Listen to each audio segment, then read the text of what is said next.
Okay, I think I have sound now. At last. I had to pull the plug on the microphone completely. Okay, so I'm just getting things sorted. My end, we're going to do a flight today from. Let me just check the volume levels. So it's on 100% both sides. Yeah, so we're going to do a flight today back from Split in Croatia to Castella. So this is the opposite of the flight we did yesterday. And the point of this is when we flew from Malpensa, not Castella, Malpensa. So Castella in Split, sorry. So when we did the flight yesterday, we were using BeyondATC, and we're going to try exactly the same board, the reverse flight, but using SayIntentions instead. So let's have a look around the airplane and see where we are on the ground. So we're at Split in Croatia, or Castella airfield. So we'll follow all of the instructions given by ATC. Let's go and see if we've got all the, looks like we've got all of the charts and everything that we need in Navigraph. So we'll be backtracking on the runway. I haven't looked at the wind yet. I haven't got a clue what's going on. So 7 knots, so we'll be taking off, okay, towards the hills and then doing an immediate right turn. So runway 05. That's all good. So be Alpha out onto the runway. But first, famous last words, we need to communicate with SayIntentions. So the first thing we're going to do is tune, we're at Split Airport, so it's already given us some frequencies to choose from. We're going to go and tune ATIS. Asian services requested. So, read back all I mistakenly said Zulu yesterday to mean it's November. You have information November. Yesterday, I think it was, may have been Juliet, Split I can't remember Airport. now. It changes every hour, by the way. 2030 Zulu. Wind So what we're interested in is we have Visibility information 10. November. Okay. Sky conditions. So Broken to stop it doing that, we can just go to feet. clearance. Temperature 8. Dew point 1. And do we actually have clearance here? Density altitude minus 700 feet. Interesting. Transition level 105. So we have center. This is a good point, actually. We can ask the mentor, which is something we can't do in the other system, in BeyondATC. So we're going to ask the mentor what the clearance frequency will be at Split Airport. What will the clearance frequency be at Split Airport? Let's see what they come back with. The clearance frequency for Split Airport is 121.600. Make sure to tune in before you request your clearance. So 121.600. So before we do that then, let's go and put the batteries on. And external power is available. We may as well go and start aligning ADIAs while we're sat here and get the APU up and running. There we go. And put a few of the switches in the right places.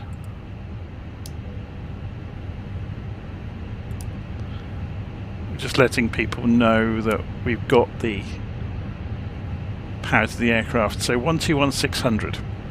Okay, so we'll come back down into the cockpit. Now we have the radios powered up.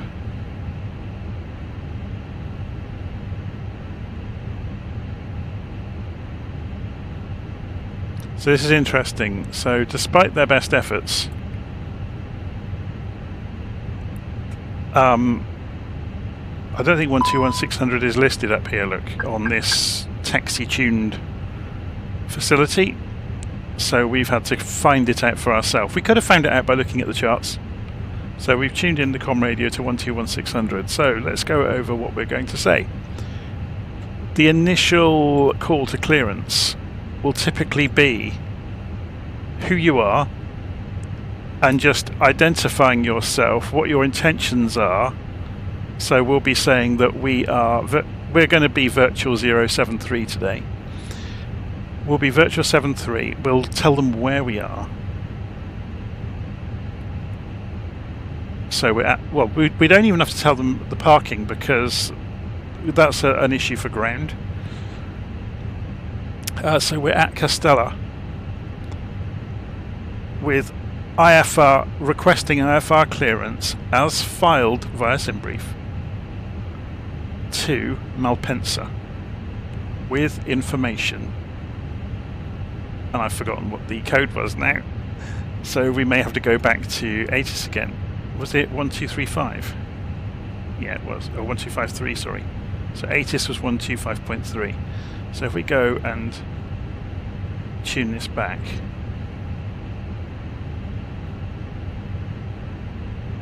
It was November, wasn't it? I think so, anyway. Formation November. There we go. 030 She just said Zulu. it. Wind 0. So, let's see if we can get this right then. Castella clearance. Virtual 073 requesting clearance for IFR to Malpensa as filed with information November. Nobody's listening on 121.6. He lied to us. So let's go and have a look at the so this is the problem with LLMs, as people call them, large language models. Sometimes they hallucinate. So show information for Castella, and we can go and look in the... Okay, why are we not showing the comm frequencies? There they are. We haven't got a clearance. It's interesting, isn't it? So how are we going to get clearance if there is no clearance frequency? Do we just go straight for tower? Let's ask the mentor and see what they say. If there is no clearance frequency, who do you call to get clearance for IFR?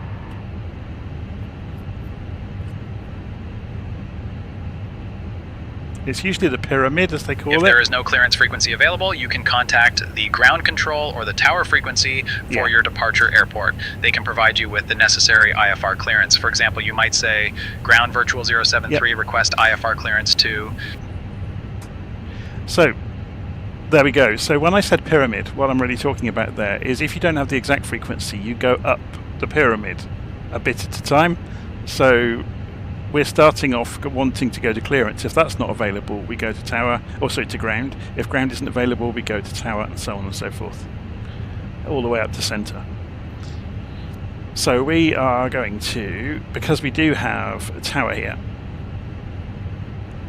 we're going to tune into tower, and we're going to ask for clearance from them.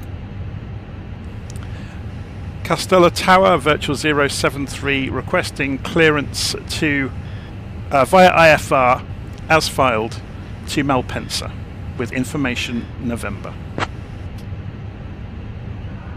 First tower, check on line 3.1, this is my call time, please. Check on line 3.1. First tower, check 351, requesting climb 8,000. Check 351, climb approved to flight level 380, report reaching. So they've come back because it's talking the whole time. Information November is current. Cleared to Malpensa via the Torp 1 Whiskey departure, then is filed. Departure runway 05, initial climb 4,000. Departure on 120.875, squawk 6545. Cleared to Malpensa via the Torp 1 Whiskey departure, then as filed. Departure runway 05, initial climb 4,000. Departure 120.875, squawk 6545, virtual 073. Makes it very easy to read that back, doesn't it, when you can see it? Obviously in the real plane they'd scribble that down. Virtual 073, read back correct. So we can take some time now to get things sorted out. So that's just our initial clearance we've got there. So we're going to go and we could go and set up that squawk straight away. So it was 6545. So over on the transponder, we're going to clear what's in here. Put in 6545. I'm going to put it on automatic mode. We're not going to put it to transmit yet. Okay. We'll put the numbers in. Well, we could put the the number into the FGCP immediately for 4,000 feet. But we'll come back to that later. So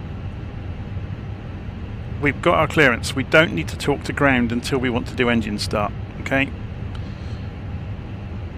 So we're going to work through setting the airplane up and getting ready for our flight. So let's go and have a look in the tablet. So there's our flight from Castella over to Malpensa. And if we go and I'm just checking through that I've got everything here that we need. So let's go and check overhead. We've got the batteries on, we've got external power on, we've set the strobes, we've set the nav light, we've set the APU to start up, so it'll already be started. We haven't done the oxygen for the crew yet. We're going to go and we've armed the emergency lights, we've done the no smoking sign, we've done the ADIRs, so we can go and program the route. So we're going to come in here, we've pulled this back, which is all good. So we can go into the departure performance app, which is in, sorry, no, mass and balance first. What am I talking about? We have to go and put the passengers and the fuel in. So we can resend the load sheet, which will fetch it from Simbrief again. Then we can load the aircraft, and we can say just do it instantly. So it's saying aircraft is loaded, and we can dismiss that, and you saw the centre of gravity change on the performance chart, and we can send that data to the MCDU.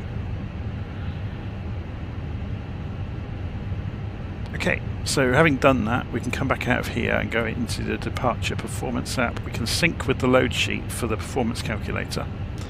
Then we can sync the weather to make sure that's up to date, and then we can calculate, and that will go and calculate our rotation speeds and flap settings and everything else. So we're going to be, oh my word, flaps 3. I know it's a short runway here, but that really confirms it, doesn't it? At your discretion, and just stay on this frequency, okay?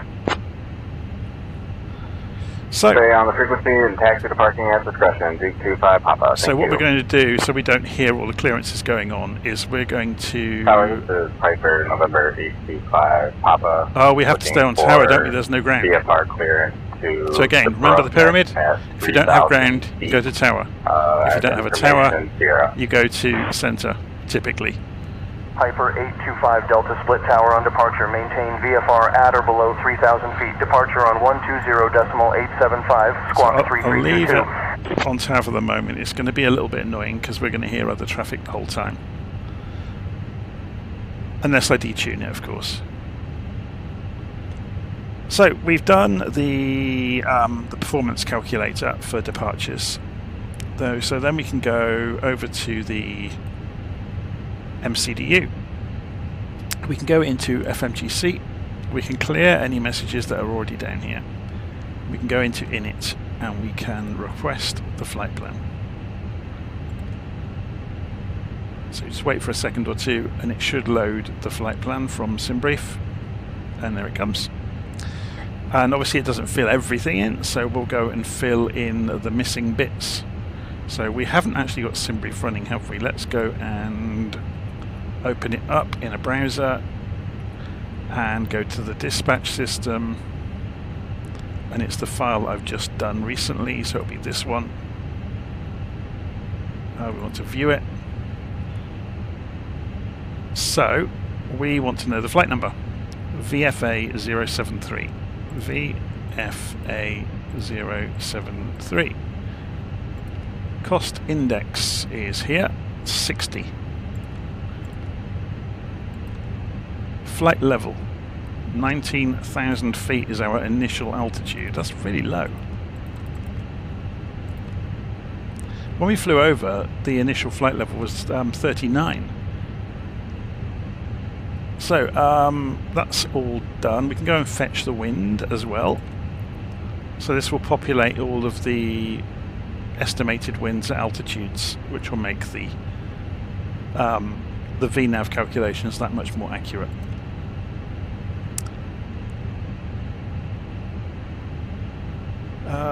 What do we need to do next? So we've done the wind. we need to do the fuel planning. So we go sideways and we do fuel planning, and it will go and calculate everything based on the fuel in the plane, and we can confirm the block fuel. We've now got obviously the confirmation there from the wind as well. So then we can go into flight plan and we can say how we are leaving Castella. So we'll look down here and we can see we're doing the Torp 1W to Torpo. Okay, so departure 05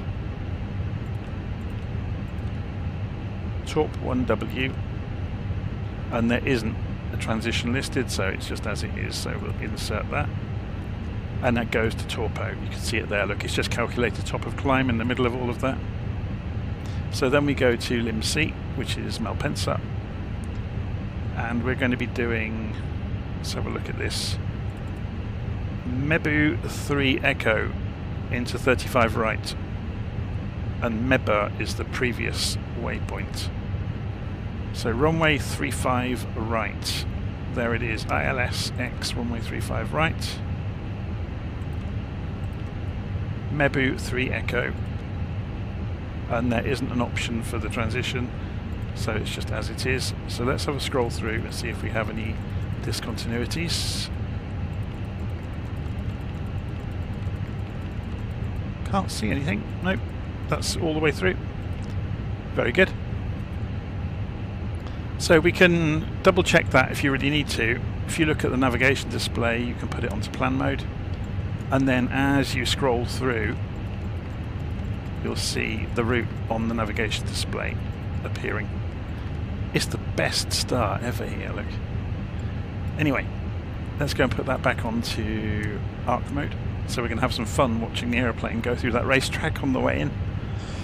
Gives us loads of time actually, it's quite handy. So we've done the MCDU. So Shift and 7 brings us over to the Flight Management Guidance Computer, or FMGC, controls the autopilot. So we had 4,000 as our initial altitude, so they'll probably give us clearance up along the way. That'd be interesting to see how SayIntentions handles that. We'll press comma to go and calibrate the altimeters, so they're saying 1012. We've got managed mode across the board, so that's all good. Something you might do in the real world is go and set the headings. We'll try it without doing anything just to see what happens. So you might go and set speed and heading away from managed mode, just in case you have to revert away from them. So you typically set the heading to your runway departure direction.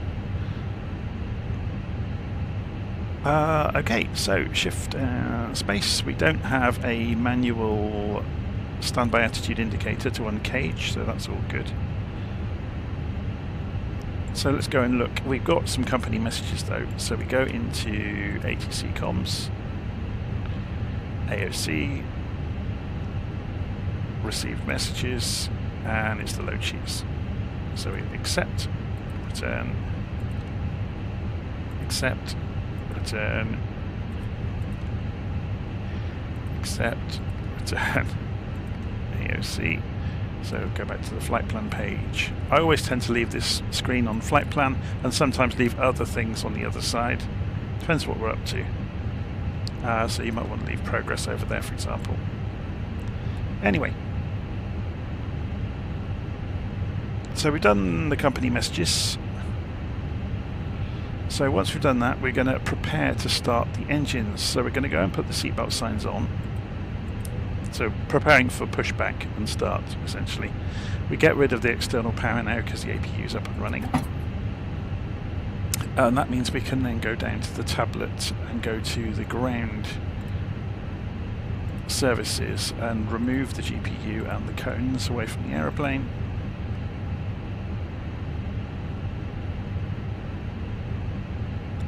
And just trying to think, I've lost my place on my own checklist. That's good of me, isn't it?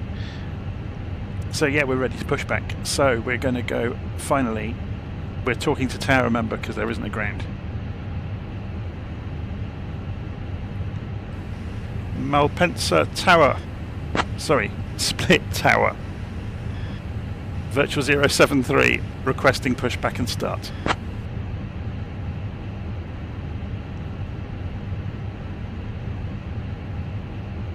Virtual 073, pushback and start approved. Face southwest.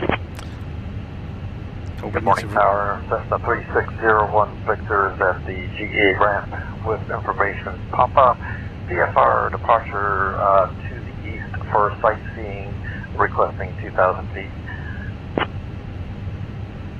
Virtual 073, information November is current. Cleared to Malpensa via the Torp 1 Whiskey departure, then is filed. Departure runway 05, initial climb 4000. Departure on 120.875, squawk 6545.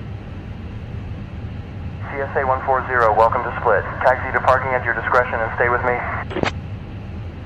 Roger, CSA 140.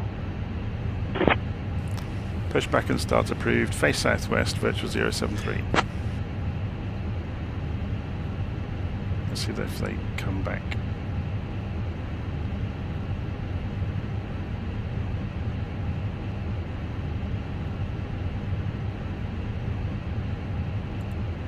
Right. So let's go and look at the chart. So we just need to... That's the wrong way.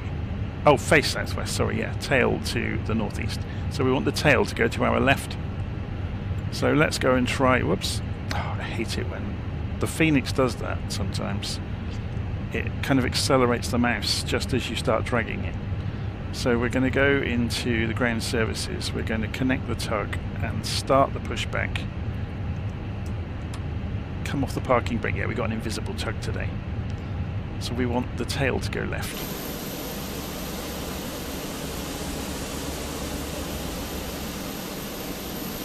So while pushback is happening, seeing it's quite a long pushback, we're going to go and put the APU bleed on. We're going to go down here and turn the ignition on. And then we're going to go and advance the starter for engine number 2. And we should see N2 light up in a moment. There it goes. So engine number 2 is starting as we push back. So we'll keep an eye on pushback.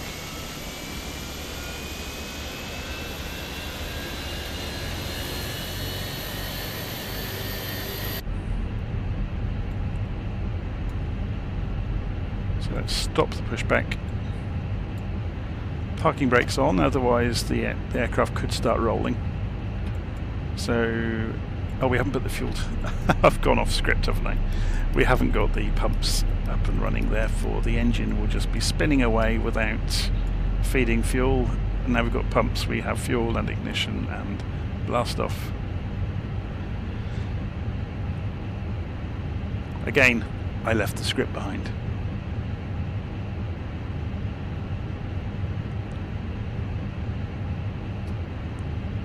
It's a common thing that I do. I always miss the pumps if I leave the script. Part of it is because I'm flying different planes all the time. So, engine has started. We can start engine number 1. And we can go and set flaps to 3. So flaps are travelling. Should we go out and have a look at them?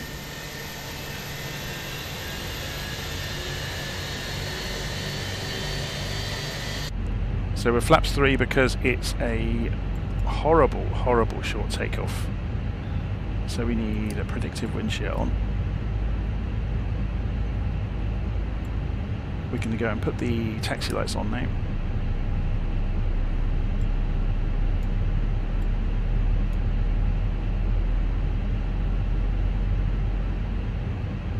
So we're getting there with engine number 1.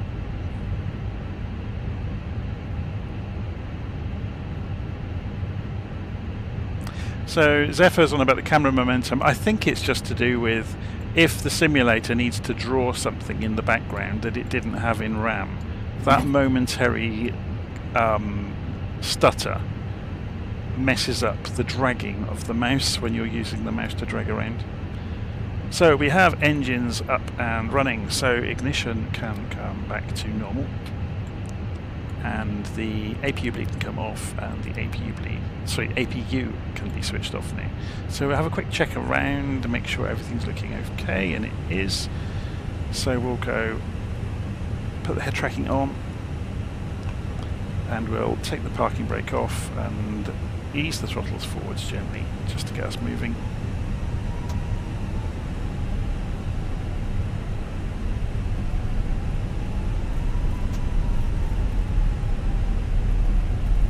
And we're on our way. So we're going to taxi down to the end of runway 05 and then turn about, because we have to take off into the wind obviously.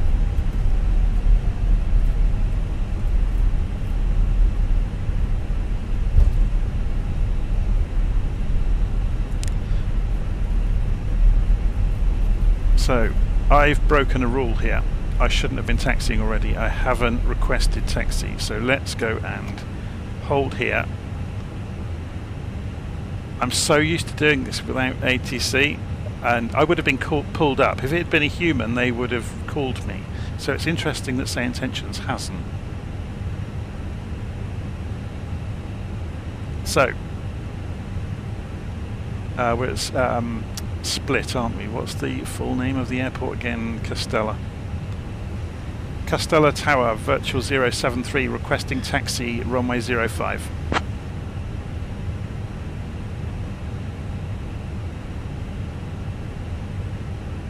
Virtual 073, taxi to runway 05 via Tango 1 Alpha. Taxi to runway 05 via Tango 1 Alpha 073. So this is Alpha. Should we ask them about permission to backtrack and see what they say? Castella Tower, Virtual 073 at holding point Alpha, runway 05, permission to backtrack?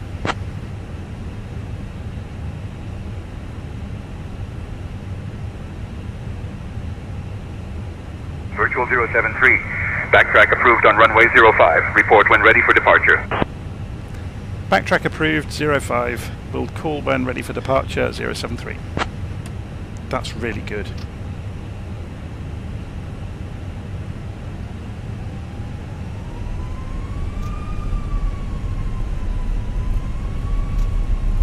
Yeah, so there's pros and cons of both of these systems, aren't there? So BeyondATC is much more prescribed and more strict. But SayIntentions is wonderfully adaptable and understands a lot more. Even though it didn't start out doing IFR, in many respects it's better at it because it's more human. If they can have it chasing you for breaking rules, that would be even better. But I suspect that is probably the most difficult thing to do. Destiny 461, direct to AV 442. With 2 Kilo Echo startup approved, report when ready for taxi. Mike 35 in contact, split radar on 120.875. First call, split radar on 120.875, bye-bye.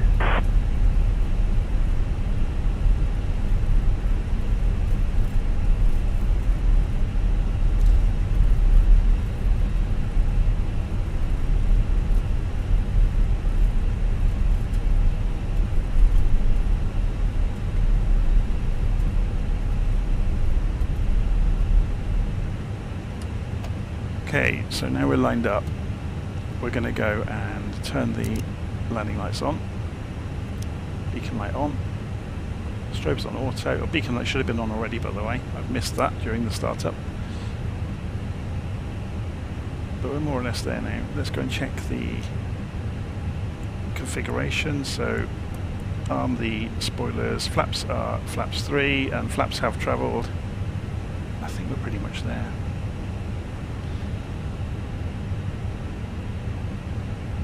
Does this aircraft have a takeoff test?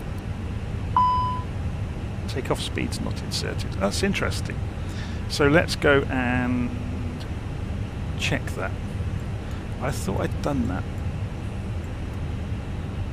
So if we go into performance, no, they haven't. Interesting. So when we looked in the performance calculator, we didn't do send to MCDU, which has now populated that for us. Okay, so then if we go and do takeoff config again, it's fine. Takeoff config is normal. Yep, so it's always worth doing these checks, especially if you're distracted by anything like talking to an audience on YouTube while you're doing it. So we need to tell the tower now that we're ready to go. Castella Tower, virtual 073, lined up runway 05, ready for departure.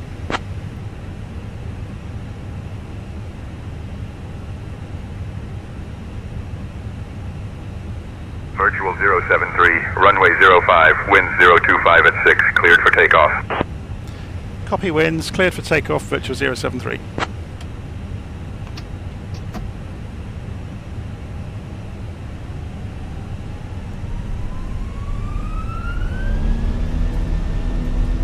So will we get, this is going to be pretty close on the end of the runway for the rotation. So keeping an eye on the indicated airspeed ribbon. Just past 140 now, we got loads of room. Okay, so rotate. Keep it rotating. Get to about 15 degrees. Gear up. Should we go and turn the head tracking on so we can look around? So we've got an almost immediate turn look. So let's go and zoom in.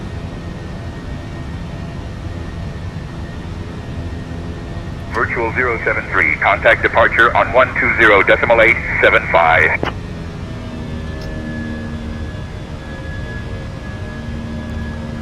Contacting departure 120.875, virtual 073. Departures, virtual 073 with you, climbing to 4,000 feet.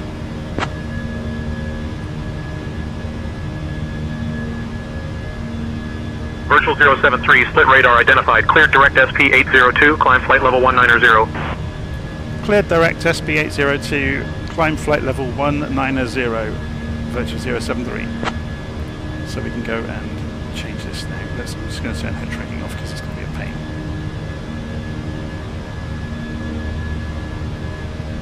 So just because we're setting this doesn't mean it's going to go straight there.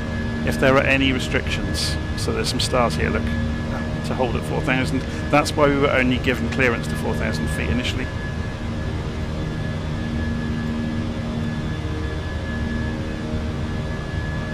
So flaps can come up. Throttle's already on the climb to tent. What's the... we should have really looked this up in advance, but what's the transition altitude? 10,000 feet. Okay, that makes it easy. So we're slowly winding the flaps in as we gather speed.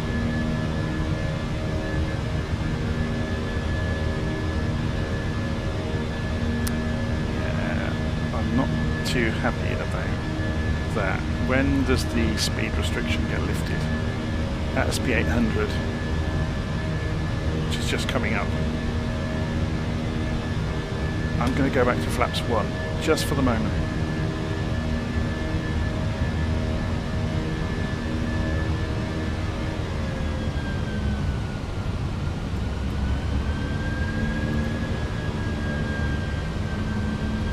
So it's probably a noise abatement issue with the speed restrictions.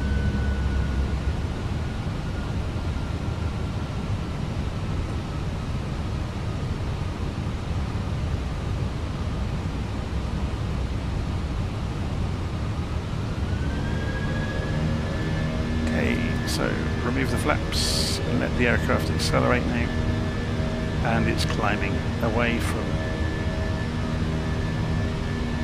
Castella. Should we have a quick look behind before we completely leave it behind into the cloud?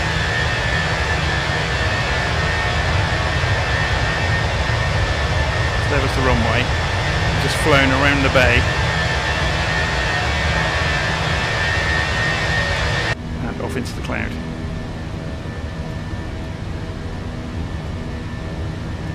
So when we get to 10,000 feet, we will switch to standard barometric pressure and turn the landing lights off.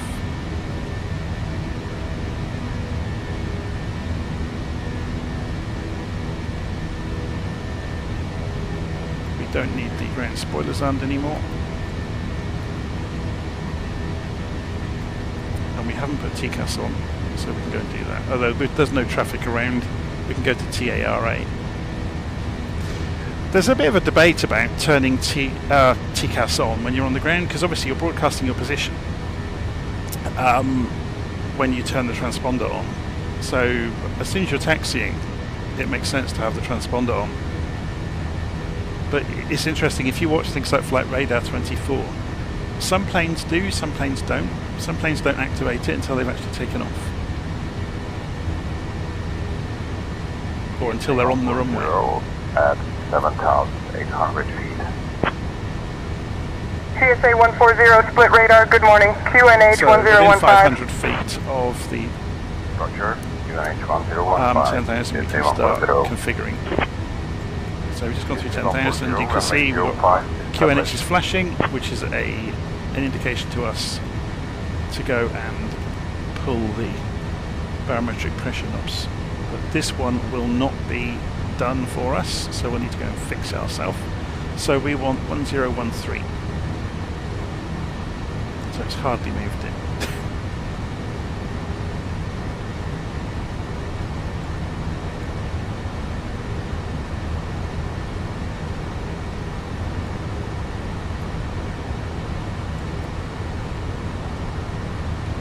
So I think Mihai saw the TCAS at the same time that I did.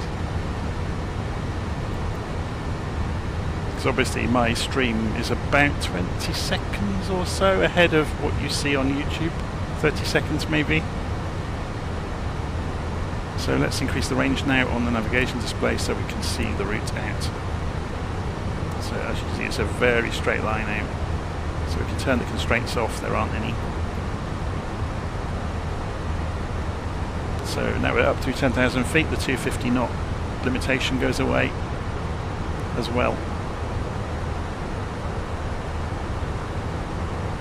And we're on our way.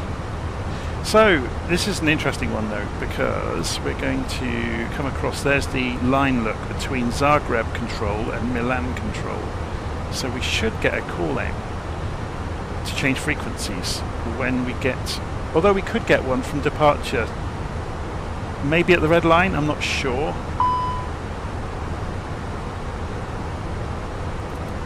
Anti-ice. Ice is being detected in the clouds.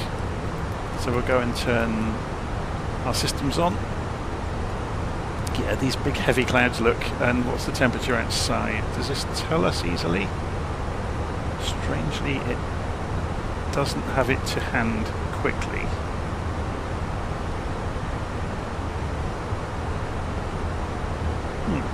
Boeing does, doesn't it?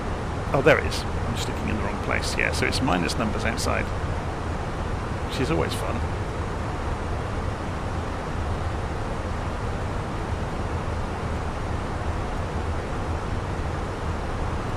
So we see if the weather radar works. I think I'm not sure if it does or not, to be honest.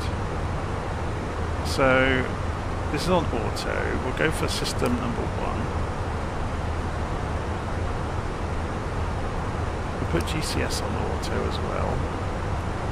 Let's see if it starts lighting up with the weather. Virtual 073, contact Zagreb radar on 132.34. Contacting Zagreb radar 132.34, virtual 073. Zagreb radar, virtual 073 with you en route to Malpensa, climbing to flight level 190.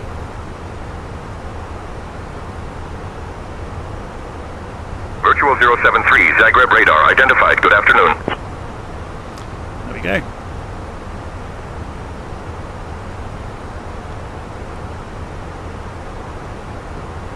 So the message has gone away about ice being detected, but I think we'll leave it on until we're out of this cloud completely.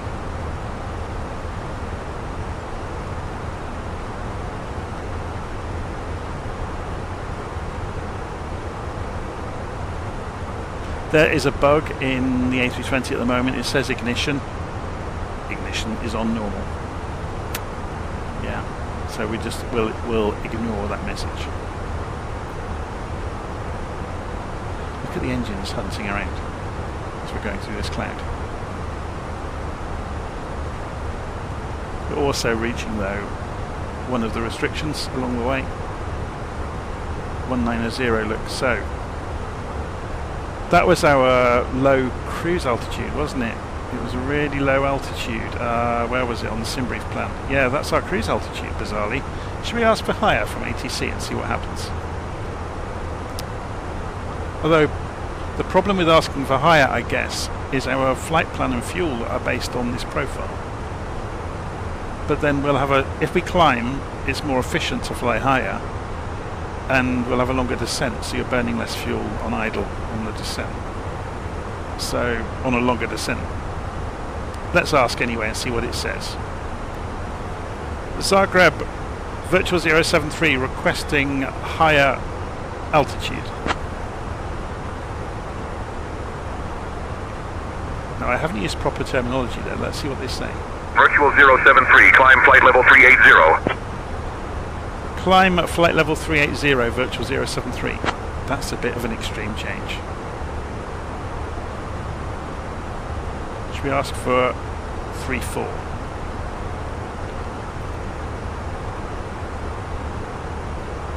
No, let's get this right. Was it Zagreb? It's radar, not center.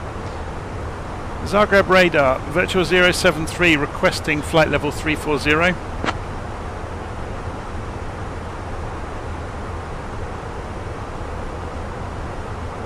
Virtual 073, climb flight level 340, approved. There we go. That was nice of them.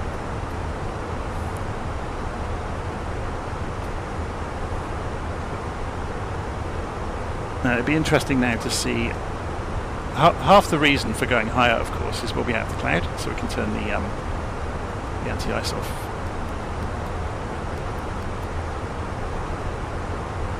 And should we let the passengers up now? So seatbelt signs off. And the ignition sign's gone away, look. I wonder if it is a bug though. I wonder if during the climb the ignition stays on automatically.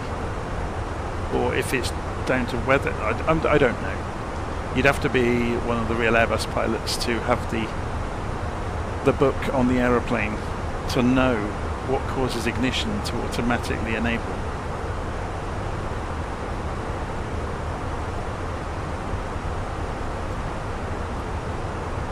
Let's ask the mentor.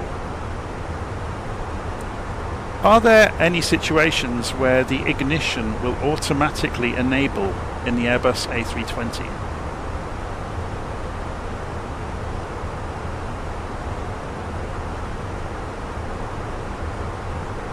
In the Airbus A320, the ignition system will automatically enable during certain conditions, such as when the engine is starting or if the engine's N2 speed drops below a certain threshold.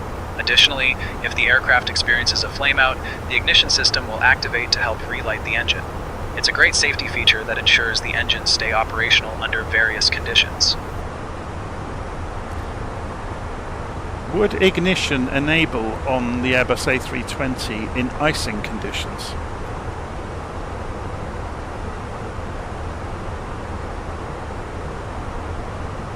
In the Airbus A320, the ignition system can automatically enable during engine start or if there's a flameout.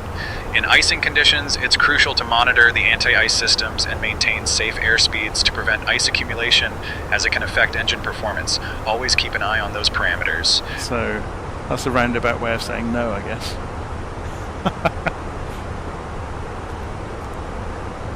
Let's increase the range over on the co-pilot display as well.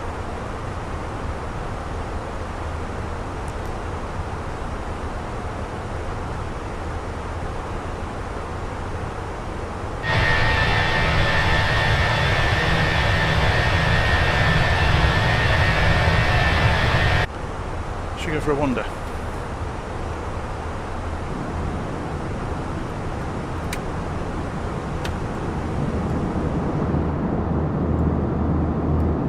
Now, can we mess around with things in this version of the Airbus? I know in the 737 MAX, the iFly version, you could do all kinds of stuff like opening cabins. I don't think they've done that in the Fenix.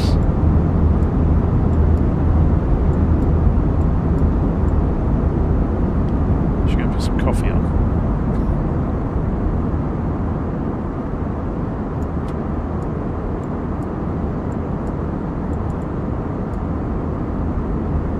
It's mad, isn't it, that you can do this? And the level of detail, look, if we go and look, the information cards are in the back of the seats very neatly. We can't do anything like this, can we? No. Dropping the tray tables. I know some aeroplanes let you do that.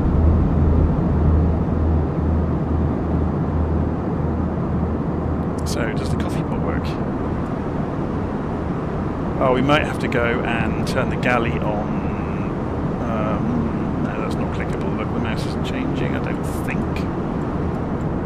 Let's go and have a look. Where's the galley buttons? I always forget where this stuff is. Or it may be automatic in the Airbus, actually.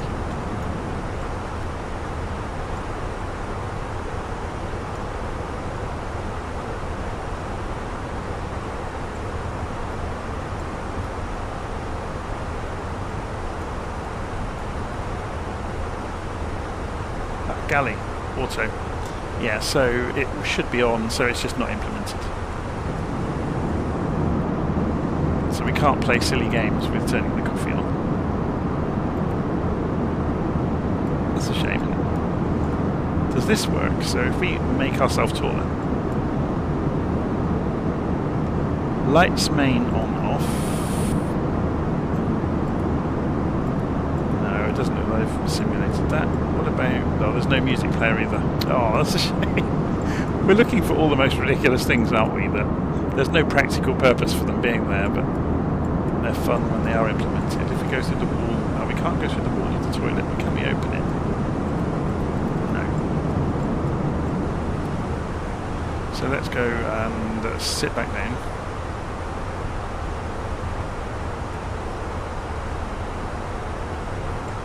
Yeah, I haven't got GSX installed. A few of my friends have got GSX, and I always laugh watching them boarding and deboarding, watching everybody walking down the corridor.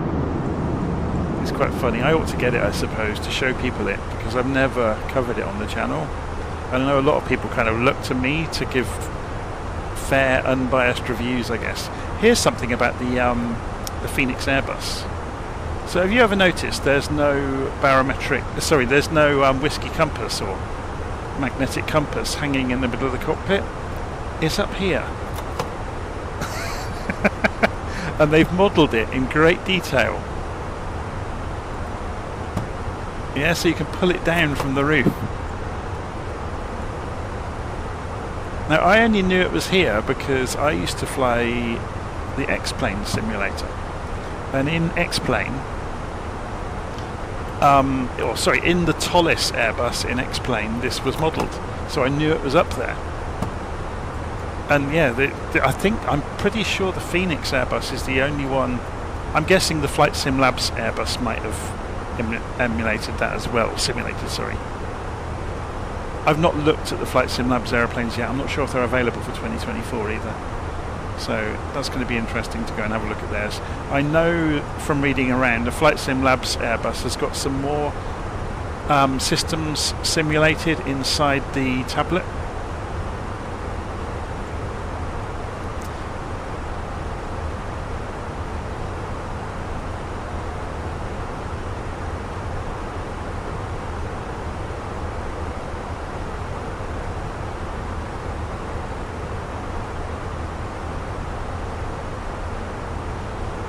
Okay, so thank you so much to the people who've become supporters during the flight, by the way. It's hugely appreciated. Kind of is a little bit of validation that what I'm doing here is of worth to some people. Quite often it seems, obviously I'm doing this for my own enjoyment more than anything. I just like sharing what I've discovered along the way. I think it helps some of the newcomers to the sim. Or I hope it helps them. Okay, so we've got a fairly long stretch now while we're... we can turn this chart off, can't we? While we're connected to... Now, who were we on at the moment? Zagreb. We're on Zagreb radar, so we should be just about to switch over to Milan. You would have thought.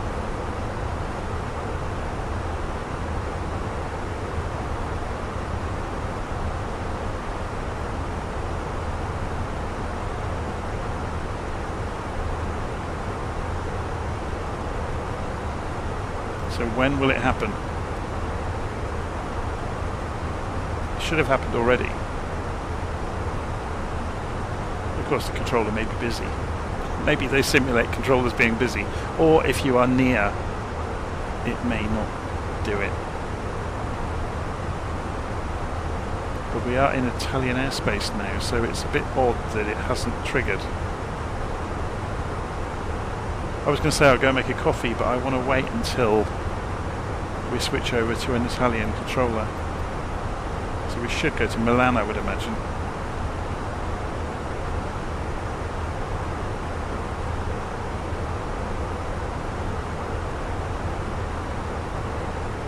We could always ask the controller if they've missed it.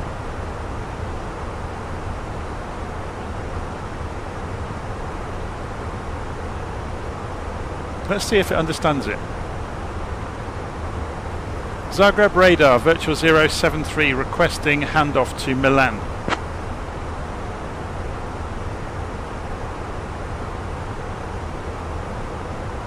Virtual 073, contact Milan Center on 125.78.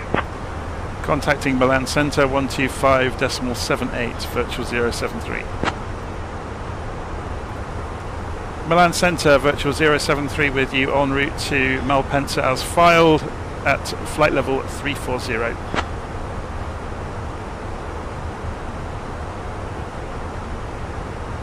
Virtual 073, Zagreb radar identified. Good afternoon. There we go.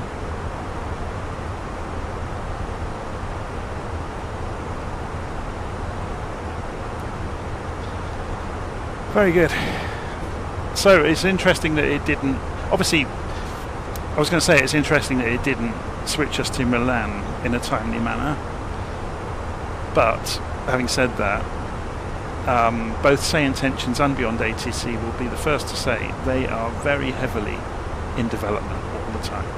So they are improving the features and the functionality in every which way. So let's ask the mentor what their view on it is. If you are crossing over into a different control area at altitude, if the controller doesn't hand you over, should you interject and ask the controller to hand you over?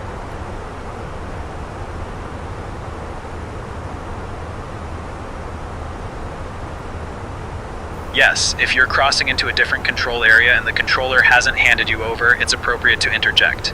You can say something like, Virtual 073, crossing into AT, request handover. This ensures you maintain communication and situational awareness. There we go. So we gave them a bit more than that. We actually told them who we wanted to be handed over to.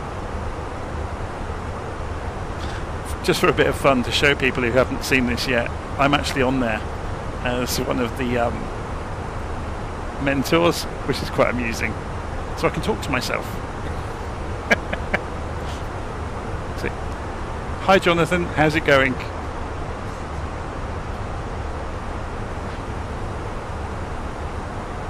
I'm doing great, thanks. Let's focus on our flight. Oh my word, he's How about we review some advanced techniques for managing our descent profile as we approach Malpensa?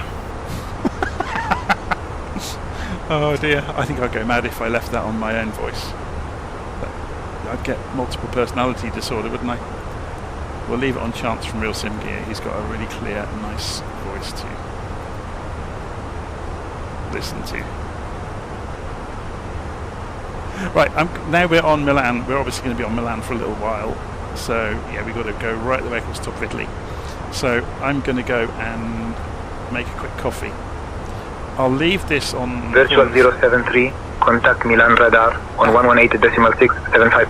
Famous last words. Contacting Milan radar 118.675, virtual 073.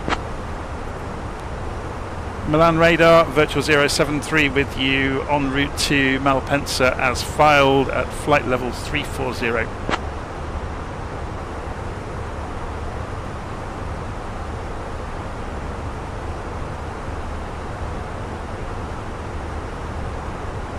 Virtual 073, Milan radar identified. Good afternoon. It's great how they all have different voices, isn't it? It's very clever. And it's very good that it's not Tiger very... 02, contact Bologna approach on 120.1. 120.1. That was an instruction for somebody else. Citation Lima 7. With you at flight level 450. Okay, so I'm going to go and make a coffee. I'll be back in a few minutes.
Okay, I'm back. I decided to go for wine in the end instead of coffee because flying a simulator you can do that. We have a company message that's coming. Let's go and have a look. So ATC comms, AOC, and receive messages, and we've got VFA ops. 11 minutes on the ADC. So. Now I'm never going to remember this, so I'm going to have to go look it up what the ADC code might be. ADC codes.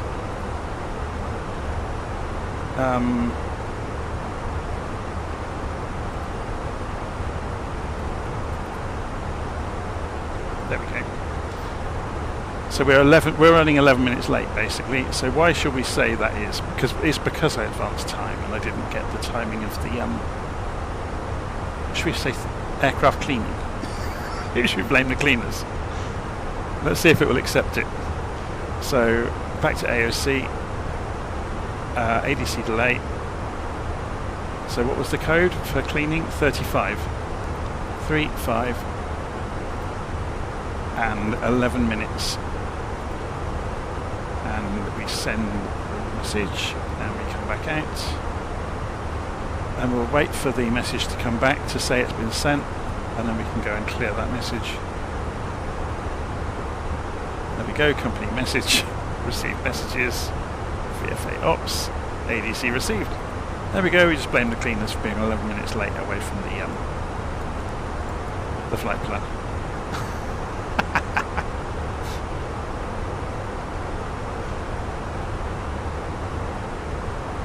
So Heco's top of descent look about 130 miles out. 140 miles out maybe.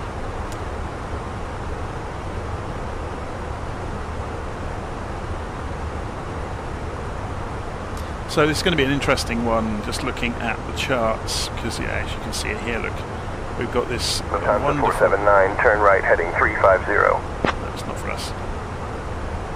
right, heading 350. Lufthansa 479 right, heading 350. Heading 350, Lufthansa 9. So yeah, we've got this interesting standard terminal arrival route into Malpensa. So we come in at flight level 120 and then start descending through.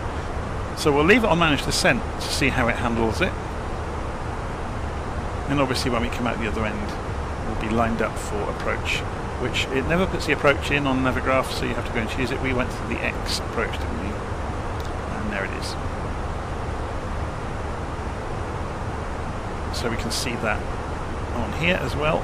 My word, there's a lot of information. Okay, so there's a military airport over here at Canary. I'm sure that's probably not how you pronounce it.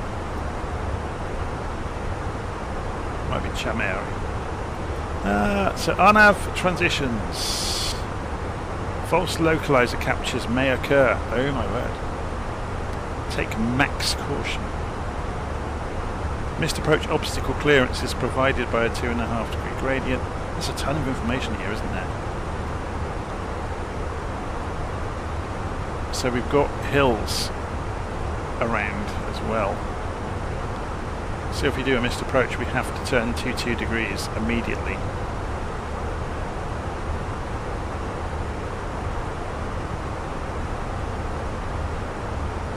So proceed on track 346, climbing 4,000.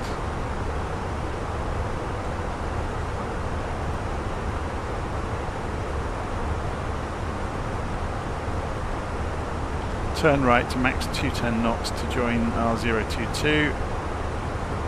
Climbing to 3,000 at 3,000 foot, not further than 7 miles. Turn right. So it's just, yeah. It's basically getting you to a marshalling point, and you're going to hold and then await further instruction, at which point in the real world you'd be vectored back in. One night, when we have lots of time, I'll do it on purpose with SayIntentions. I'm not sure. I might ask them first if it simulates it or not. I don't know if they've got that simulated to do missed approaches. It would be wonderful though, wouldn't it, if the controller jumped in and started giving you vectors following a missed approach. I imagine all they do is put you on a reciprocal down range and then bring you back in to sequence amongst the, the rest of the traffic. I know that SayIntentions are working on traffic sequencing.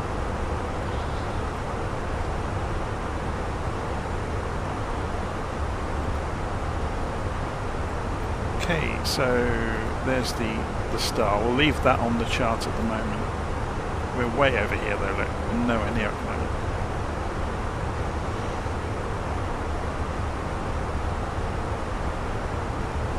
Should we have a play with the in-aircraft map? So if we go into routing in here, I did this yesterday, which was kind of news to some people, so I'm going to demonstrate it again. If we go to planner.flightsimulator.com on the internet, we can go to aircraft. Determine my cruise altitude and my track.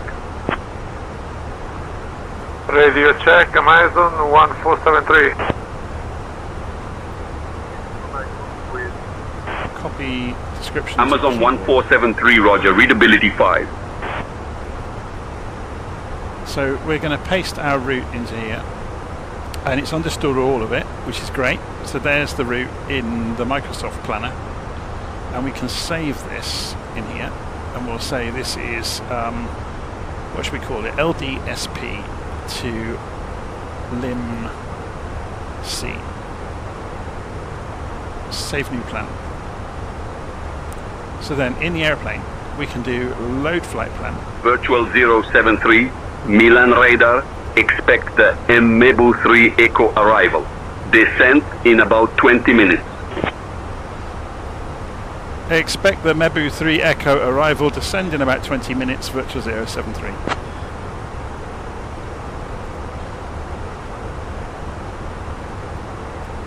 So if you remember, that was the arrival we programmed in was the Mebu 3 Echo. So if we go and look in flight plan and go and select limb C and go to arrival, you'll see the details up at the top. So Mebu 3 Echo, yeah.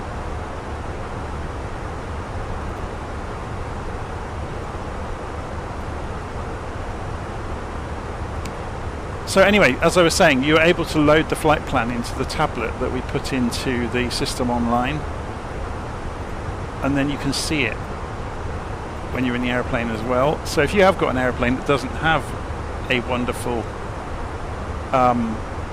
FMC, so a vintage airplane for example, then you can still have a GPS, a handheld GPS unit essentially via the tablet in the aircraft. So if it's something like a Constellation or the I'm trying to think, what's the PMDG airplane? The Red Bull, the 4-engine radial. Oh crikey, mine's gone. De Havilland. Is it De Havilland? I can't remember. No, it's Douglas, isn't it? McDonald. My brain has completely gone blank. Somebody help me on the live stream. What's the name of the PMDG piston aircraft? The great big lumbering giant DC-6. That's it. Of course it is. Well done, John. See, look, one sip of wine and I've lost my memory.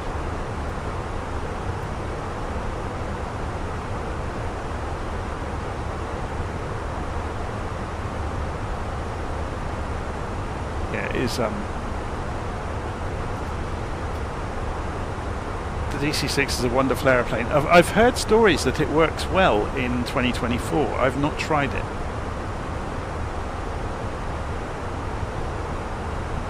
So I think it was PMDG themselves said that they had tested it internally and it worked remarkably well given what they have learned about the new sim so far.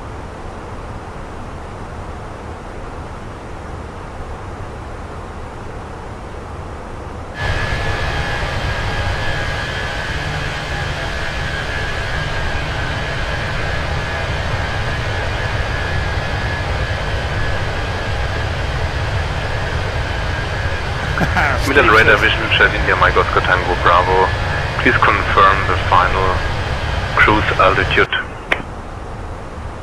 Vision Jet Oscar Tango Bravo. Milan radar identified. Good morning, Venice. QNH 1032. That wasn't what you asked.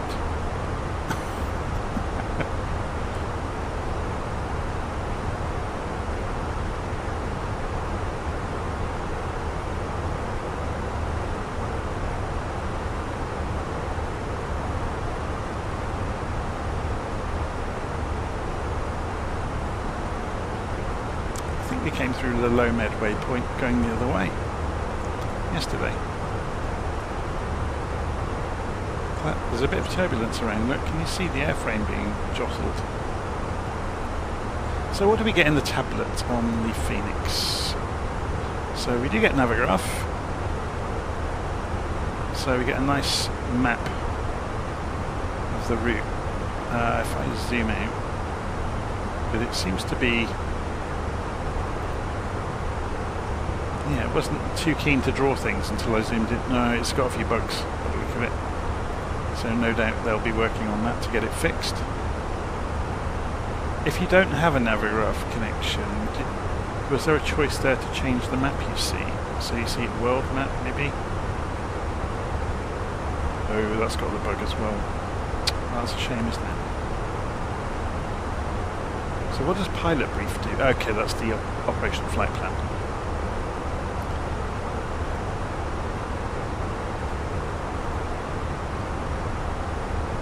So we get, oh look, the whole tablet's gone a bit crazy. Look, the icons have vanished. What if we pull the plug? That was enough to get it to change its behaviour. So what do we get? Oh my word, we can print to PDF. How does that work then? Where does it put them? We can print to our physical printer as well. So does that mean we can do, say we did a weather check at Zoo? Is it even modelled? Let's go and have a look. WX, weather request, a meta.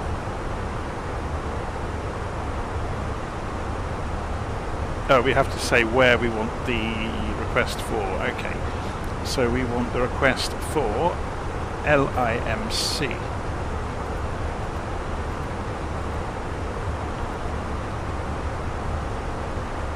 So let's say we want Meta and TAF, and we'll send it.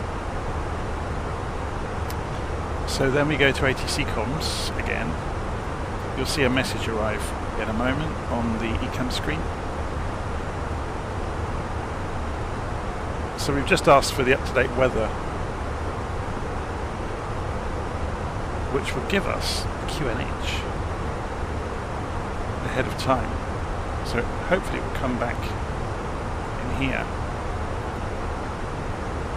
and we'll be able to look and receive messages.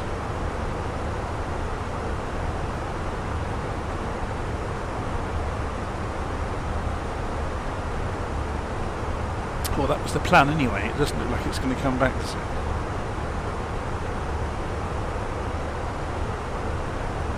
I'm just wondering though, once you receive a message, actually we could check this with messages we've already got. Oh, it's just arrived. That was fortuitous, wasn't it? So if we look in weather data, there we go, LIMC. So we got, there's the time code. So 03, so 30 degrees, 7 knots. Okay, clouds broken at 7,500 feet. QNH 1017.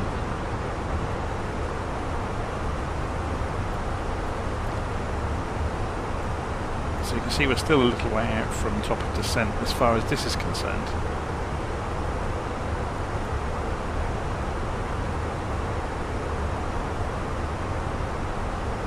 So we'll just get past Mivki. We'll start our approach a little bit early. Sorry, our descent I should say, a little bit early, and we'll inform Milan that we are descending.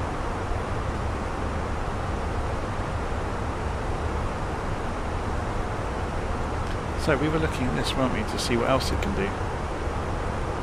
What's in settings? So we've got a printer there. I'm not sure what. So ACARS, auto print ACARS and telex. I haven't got ACARS configured. You can change the background image of the tablet. So there's Navigraph and Simbrief. Very cool. Oh, there's the delay allocation codes. So it was actually expecting letter codes, not numbers, but it didn't complain about it, did it?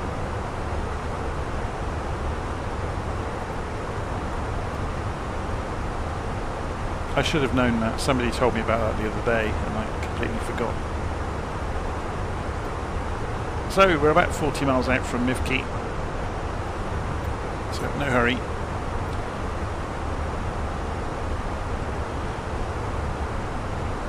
DC6 was great fun. Just looking at the live stream comments, so John is talking about the DC6. It's a wonderful aeroplane in the simulator.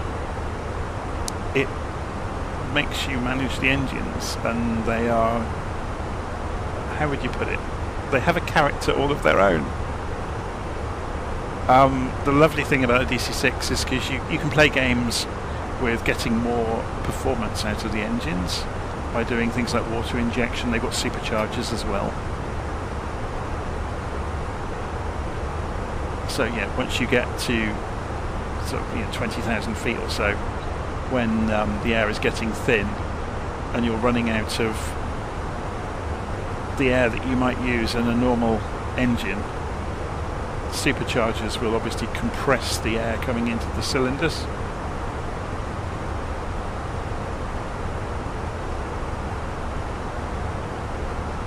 Which will allow you to climb another 10,000 feet.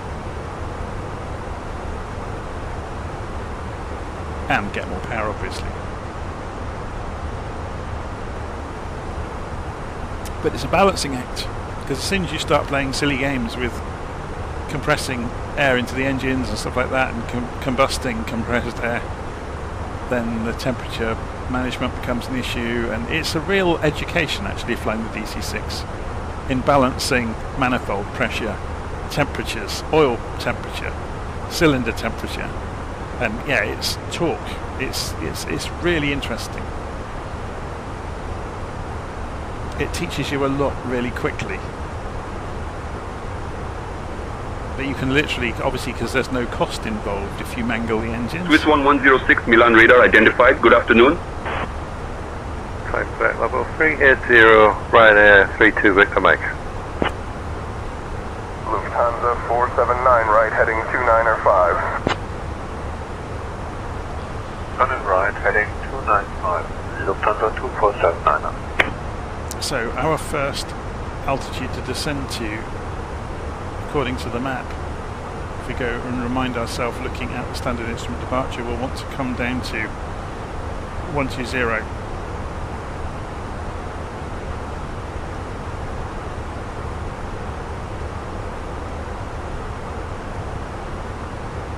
So this means below 120 at that point. So if we go and look at this, you'll see it interpreted here. Mebu 3, look. Well, interesting, they haven't got it written in, look. You would imagine the restrictions would have been written in LittleNavMap. It's usually very good at that. So you've got the above 4,000, below 12,000. Oh yes, they have, sorry, I'm just being, again, half a glass of wine, look, and I can't think logically anymore. 12,000 is flight level 120.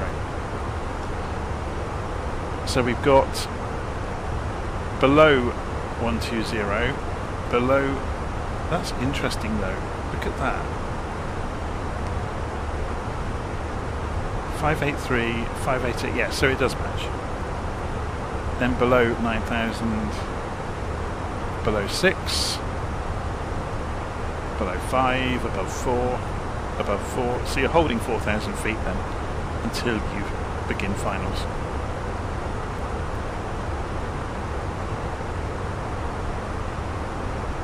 Interesting. And there are holds, look, all over the place. So you've got the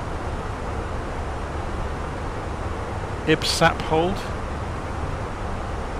the INLA hold, there's INLA, there's ICRES, MEBA hold, oh there's MEBA, so it gives you the parameters of the hold. I don't know if anyone's ever done this in the Airbus, so say we were going to go and look at MEBA. You can just go and select hold if you want to put one in, and you put your inbound course, and you put whether it's left or right, and it pretty much does it for you, and you insert it into the flight plan obviously, and then when you arrive there the aeroplane will automatically go into the hold until such time as you remove it from the flight plan.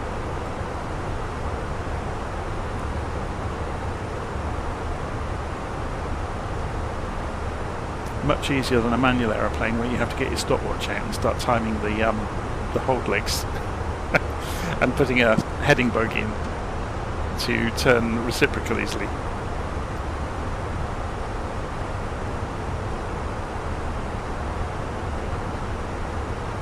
It always makes me smile actually that the I think Black Box have done it in some of their aeroplanes they've modelled for the simulator, like RAF trainers like the Bulldog. They've got a stopwatch on the fascia, an old-fashioned stopwatch, to teach pilots, you know, mental arithmetic and doing the timing and the multitasking involved to fly precise timed maneuvers.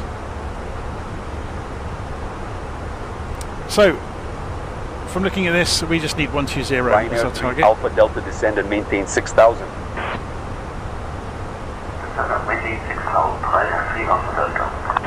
So I'm moving this, but I'm not doing Ryanair anything 3 with Alpha it. Delta descend and maintain 4,000.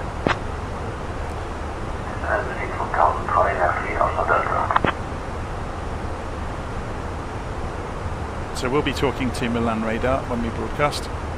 So we'll be telling them we're beginning descent on the Mebu 3, towards the Mebu 3. Where does it actually start? At Meba. So not for another, what is it? 50 miles.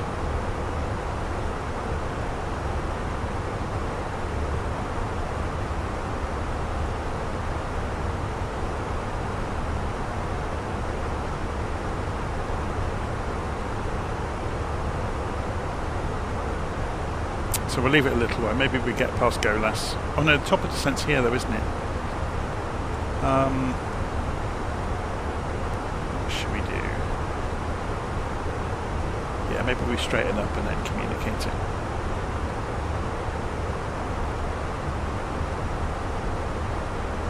If we do it shortly before the calculated top of descent, it will give us a little bit of wiggle room if we need to adjust anything along the way.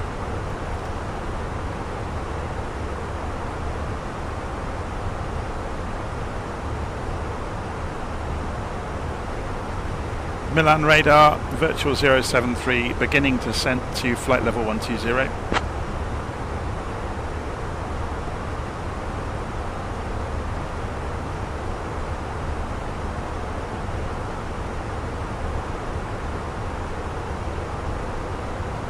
Are they going to come back?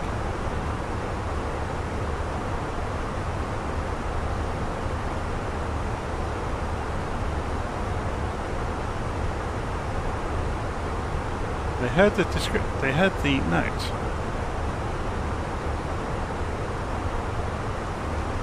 Milan Radar, virtual 073, do you copy?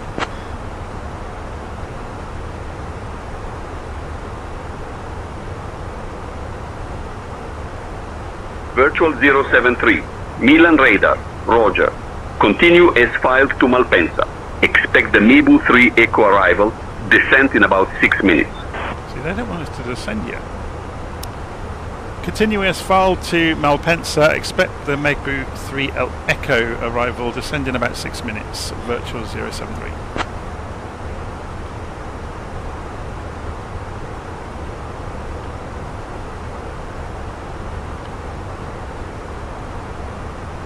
So that's interesting, isn't it?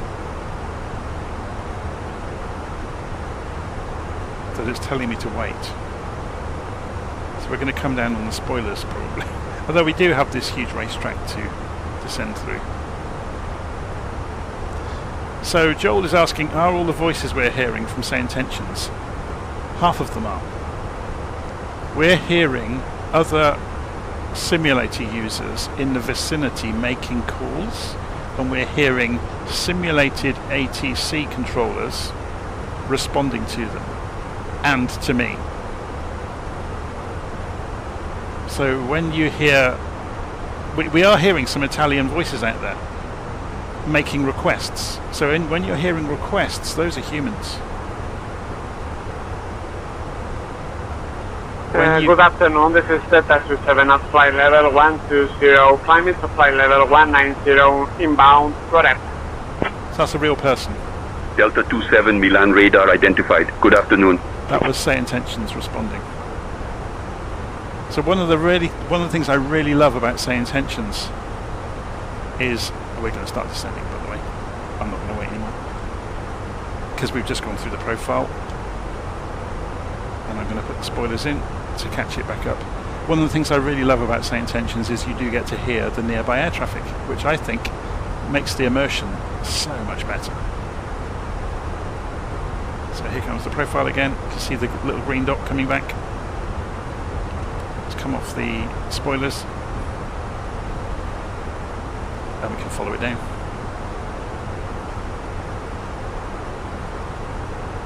So we are using SayIntentions today, Lee. We're doing the reverse route that we did yesterday with BeyondATC, and we're using SayIntentions, and the difference has been like night and day. The only thing that I can really point a finger at and say could be better, we started taxiing without taxi clearance and we weren't pulled up for it. But everything we have asked in a variety of different ways has been responded to intelligently.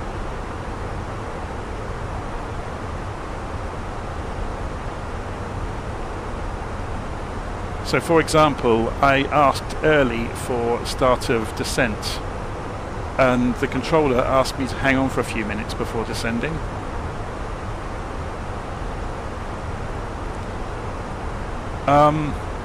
So in terms of which is the better solution, I think I have to say SayIntentions.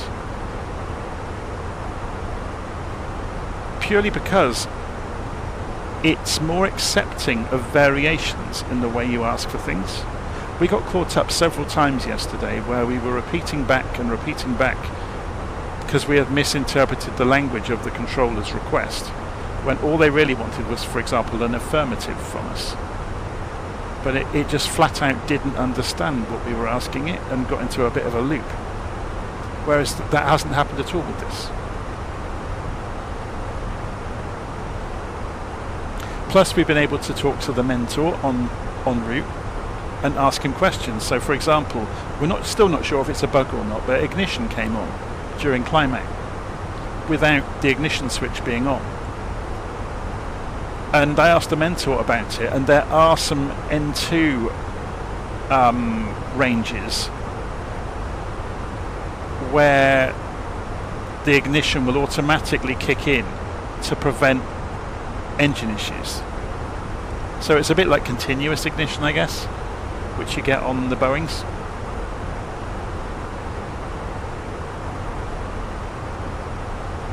So yeah, during the climb out the ignition came on and stayed on for a while, and then it went off all on its own. But I couldn't get a clear answer out of the mentor about it.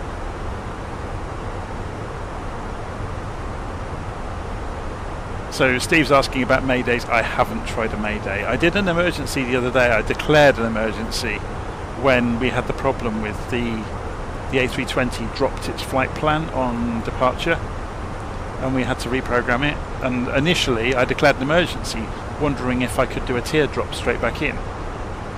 But it didn't understand. Virtual 073, cleared Mibu 3 Echo arrival into Malpensa. When you are ready to begin your descent, descend flight level 120. We're already doing it. Cleared Mebu 3 Echo arrival into Malpensa. Will begin descent to flight level 120, virtual 073.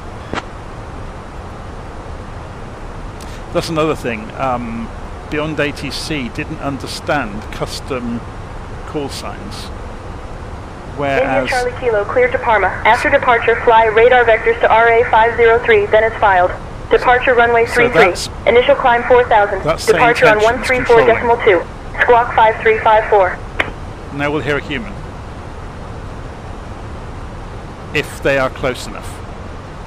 And obviously they're not, we're not hearing them. They're the other side of the controller.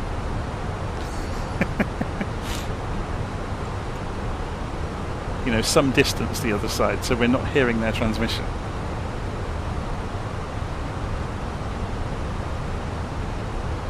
Is the ground handling in Flight Sim 24 better than 20 with the Fenix? I have seen this comment so many times now. There's something you need to understand. I spoke to a real pilot about this, and they laughed about, and they were trying desperately not to be too disparaging. The nose wheel gear on the big jets is driven by huge electric servos. They don't respond quickly. So you go and command a steering direction. I think this is what you're getting at, of the lag. When you are steering hard one way and you steer another, and you end up fishtailing around. Yeah, that's accurate. It's because the nose gear is controlled by big electric servos, and you changing the direction of the nose gear, it's going to chase the direction you have commanded, but it won't get there straight away.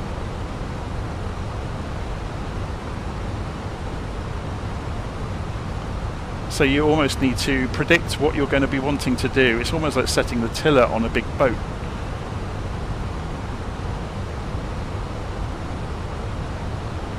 So I have flown on VATSIM in the past, and I do need to clear something up that I said the other day, and one of my friends reminded Virtual me. 073, descend altitude 4000, QNH 1013. Descend 4,000 feet, QNH 1013, Virtual 073.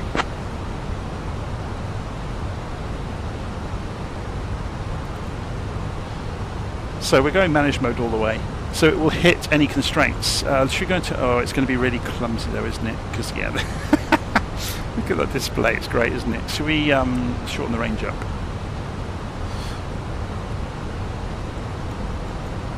So yeah, I was going to clear something up that I said the other day about VATSIM that wasn't really very fair. I said that sometimes on VATSIM you can encounter a controller that will either be overly strict or what you might think of as overly strict. We have, I've seen this before. This is a bug with the Fenix, I think. We'll just ignore it. It's saying there's a side stick fault to do with calibration. We can clear the message, by the way. So it's saying we got an inoperative side stick, which is not true at all. Because if we give it a wiggle, I don't want to wiggle it too much because it'll turn the autopilot off. So it's working. Autopilot's still on. TBM1 Alpha Bravo QNH 1003. Descend and maintain flight level 060. Descend and maintain flight level 060. TBM1 Alpha Bravo. So what you heard there was say intentions first. TBM1 Alpha Bravo, maintain flight level 060. Flight level 060. And then you heard the human second. So, sorry, yes, I was saying about VATSIM. I was a little bit disparaging, I guess, in the way I came across, saying that the controllers can be strict and they can be unforgiving and they can be a job's worth. It's very much the minority.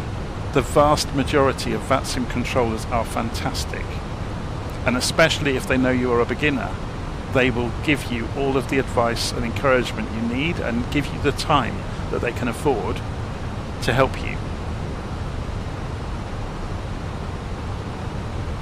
But you do hear horror stories from people where they feel they've been overly harshly critiqued by controllers, shall we say.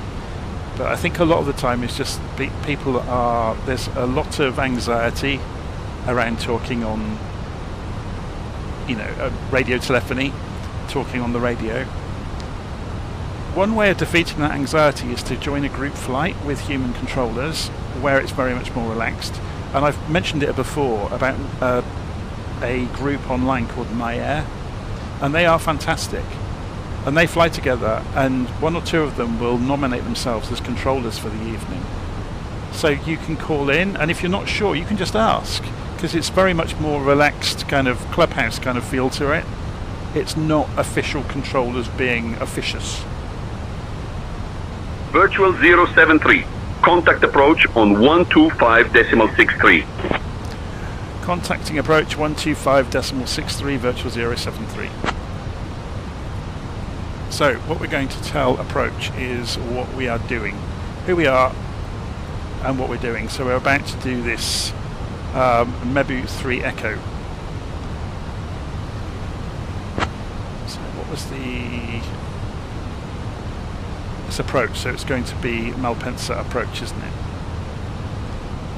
Malpensa approach, virtual 073 with you, descending to 4,000 feet in the Mebu 3 Echo standard terminal arrival route.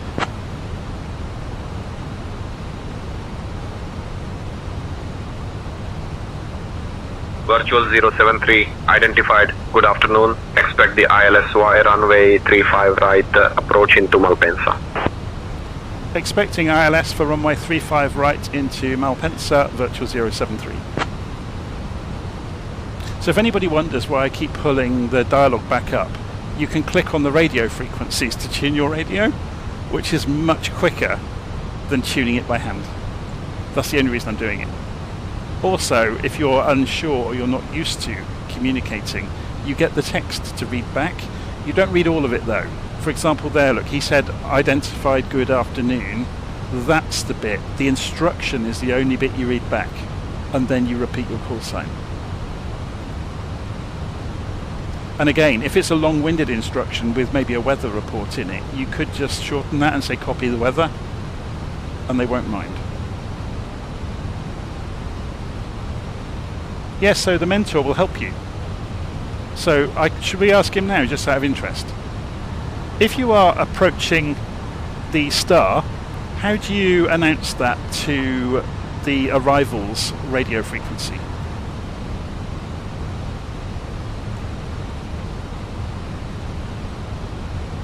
When approaching the star, you can announce your position by saying virtual 073, 10 miles to the initial approach fix for the MEBU-3E star into Malpensa, request to continue. This keeps ATC informed of your intentions and position.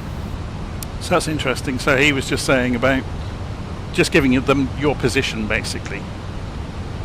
So rather than saying, you know, you're descending to 4,000, they were just giving location. Because they've already got your flight plan, remember. Because you're on an IFR flight with a cleared flight plan, they've got your flight plan. They know what you should be doing.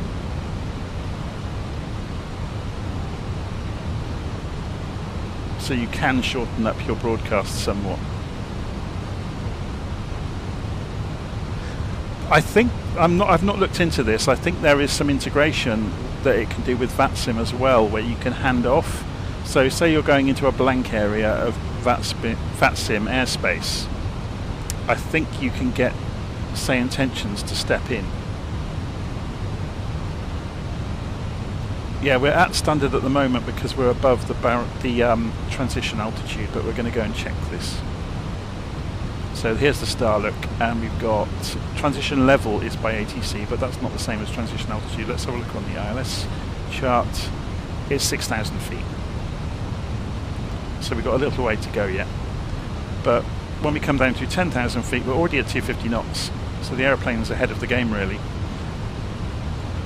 At 10,000 feet, we'll turn the landing lights on. So it's general convention that commercial traffic has their landing lights on below 10,000. Should we go and zoom in on the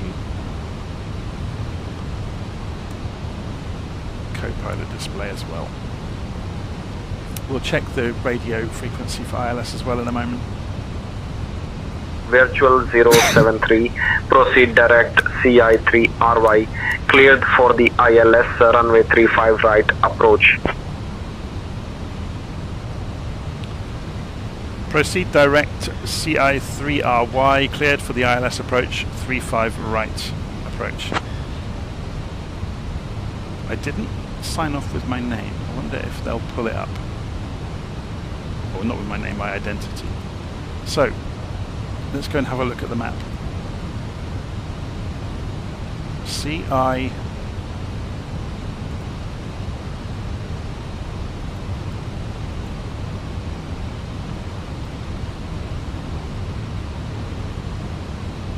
Direct CI3RY.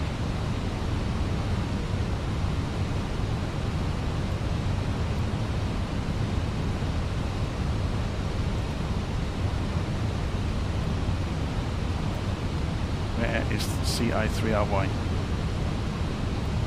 Can we see it on the map anywhere?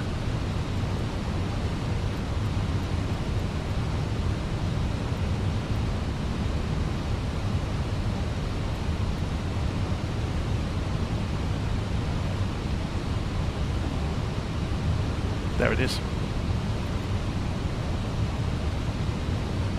So we could do this by going direct. Clear that.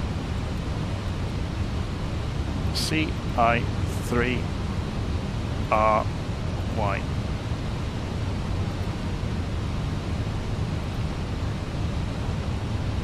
Insert.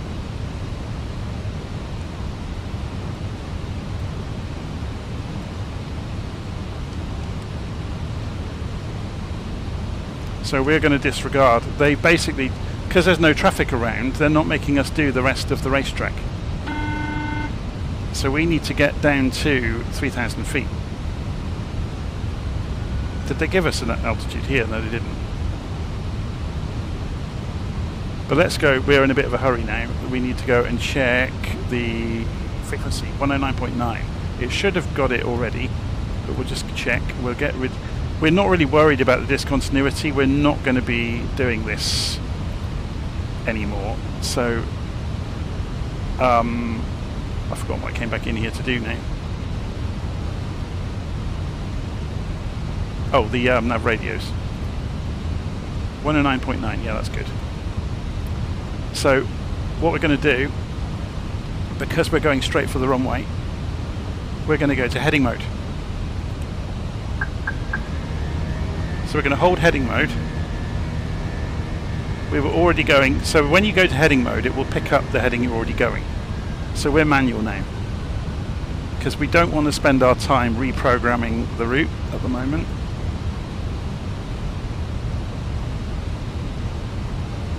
So can we descend in time is the question, because we need to get to 3,000 feet. It's complaining we've still got the speed brake out.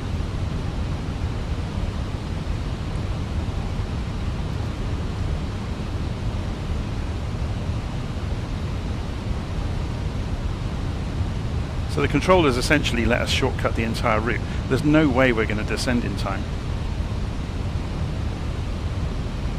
Well, I don't know, they were 15 miles away at 7,000. We can maybe do it. So I'm getting the speed off in advance. So then we can go flaps and spoilers. So essentially we have crow braking.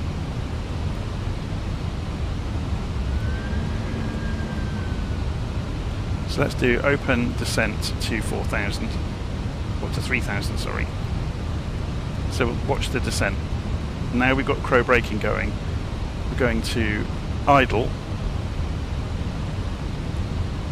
And we're coming down 1,500 feet a minute. Did we put the landing lights on, by the way? Yeah, we did. So the controller's given us a bit of a challenge here. Can we get down? Yeah, we'll get down in plenty of time, look.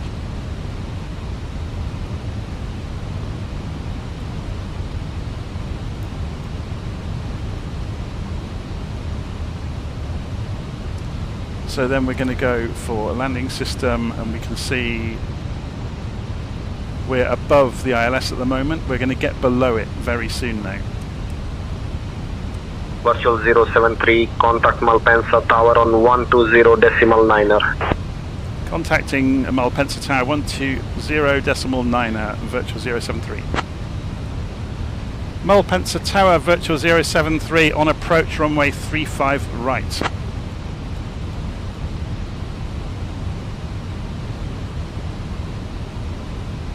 Virtual 073, Malpensa Tower, winds 025 at 7, runway 35 right, clear to land.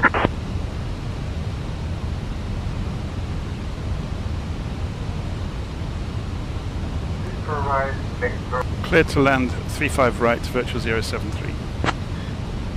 So we've gone Clipper 412 Malpensa Tower, slightly to the right. unable to provide vectors. Refer to charts and nav aids for navigation. So what I might do is turn the autopilot off. We can do this better. So we need to cancel that. It's just a warning about the autopilot. Flight level 200. Rather than play with knobs and buttons, we'll just fly the airplane now. So here comes the HSI. Oh, sorry, the CDI. We're almost on the glide slope, we're a little bit below it. So gear can come down soon-ish. Should we go manual throttle as well? So we don't have to worry about, again, playing with knobs and buttons. So we've gone to idle on the throttles. Obviously we've got warnings over here.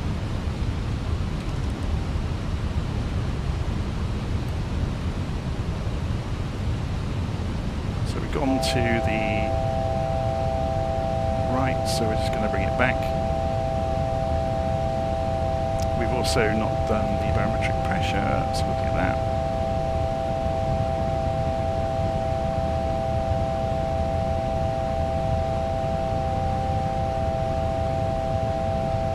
gear can come down. That's what the buzzer was, by the way. And we're almost there. So we should see the runway pretty much straight in front of us soon.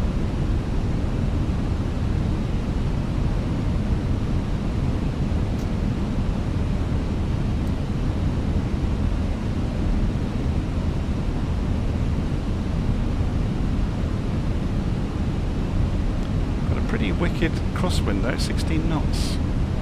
Wasn't anticipating that. Where's the runway? Should see it soon. Honest. Should we centre the view up and put head tracking on, then we can have a look around on the way in? Not that I'm advising you should do that. Oh, we've turned across the wind too much.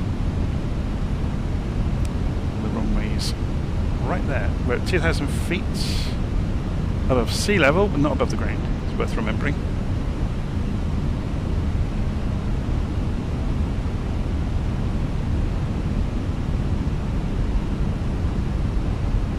And there's the runway pretty much straight in front of us, but we're a little bit low, a little bit to the left.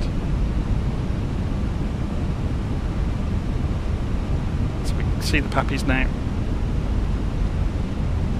So not the smoothest approach ever, but it's fine.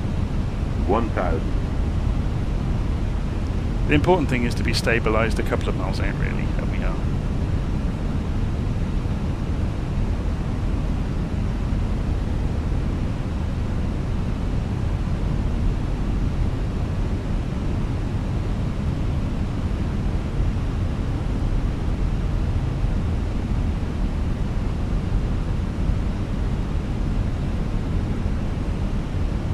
That's interesting, look. I'm just looking at the ILS here and the pappies to see if they agree. Oh, they do agree, okay.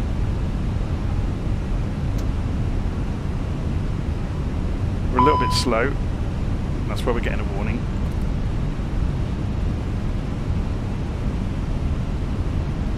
And I've gone low again. Speed, speed, speed. Speed, speed, speed. Delivery good day, Lufthansa 1 Papa Juliet, request IFR clearance to Munich. Clearance on request, stand by. Of course, that bit of extra speed. The Phoenix is a little bit on the knife edge. Whiskey on board, climb via SIN ID runway 17 right, climb initially 4,000 feet, squawk 1173, Lufthansa 1 Papa Juliet. I am working on that clearance, stand by. Yeah, we're not going to make that exit. Virtual 073, welcome to Malpensa. Contact ground on 121.9er. Contact ground 121.9er, virtual 073. So to shortcut doing that, we'll pop it open and go to ground, but we won't call them until we're off the runway.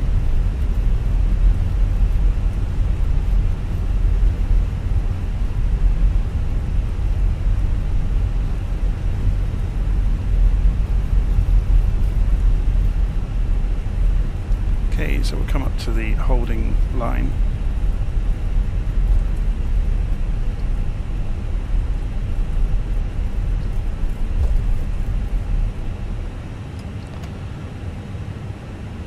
And should we pull the map up before we go anywhere, so we have some idea when they read it out of where they're wanting us to go? Malpensa ground at virtual 073, exiting runway 35 right, requesting permission taxi to gate.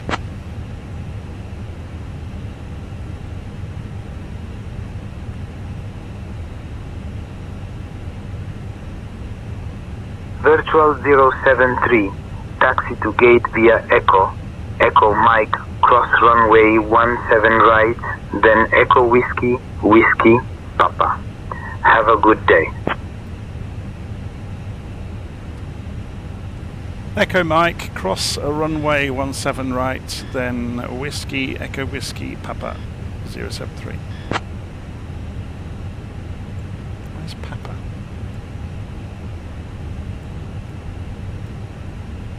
Make sure I heard that correctly. Virtual 073. Continue taxi to gate via Echo. Echo Mike, cross runway 17 right, then Echo Whiskey, Whiskey, Papa. Yeah. Have a good day. I was too different, so he's read it again. Taxi to gate via Echo, Echo Mike, cross runway 17 right, then Echo Whiskey, Whiskey Papa, 073. Or maybe this is one of the things where they haven't quite got it working perfectly yet. Yeah, he's just going to keep repeating, I think. We'll see. Is he just going to accept it? I think he will. They don't tend to say read back correct, but they don't in the real world. So, where is Papa? Am I being blind?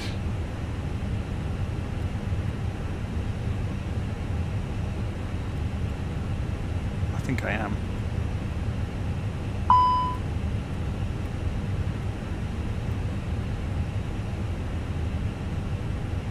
Anyway, we'll go and get in the neighbourhood of the gates.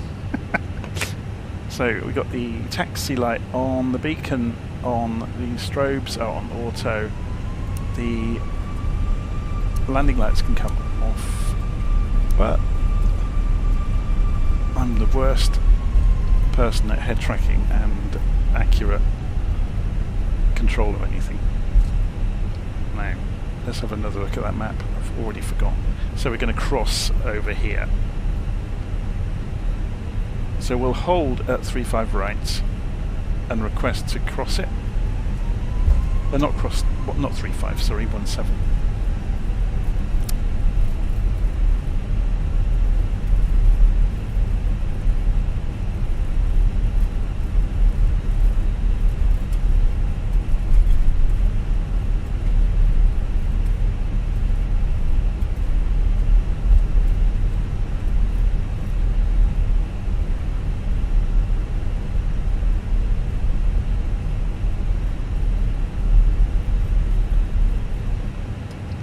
What was the proper name of this Echo Mike? Malpensa ground, virtual 073, holding Echo Mike, requesting cross runway 17 right.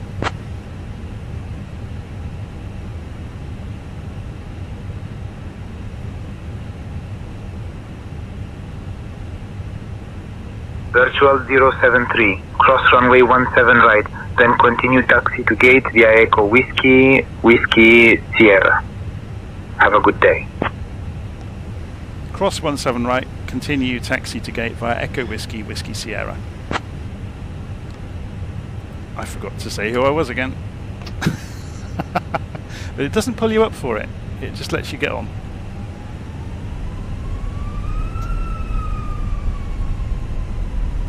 We're going over here, aren't we? If I turn left, I'd want to be on the wrong way.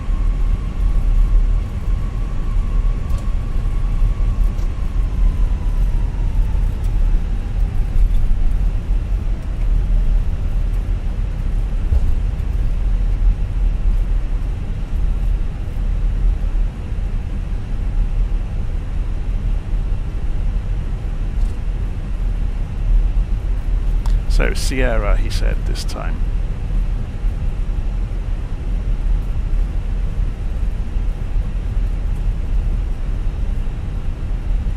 So we're coming along here, and I don't see any Sierras either. Now, is there a map we don't have, or that we haven't loaded, that's got more letters on it for buildings?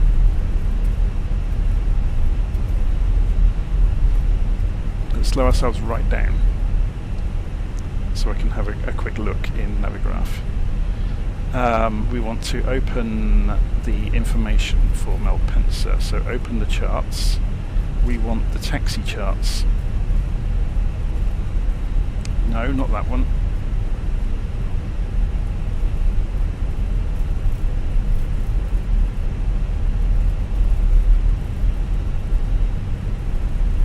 We're still on the taxiway, by the way.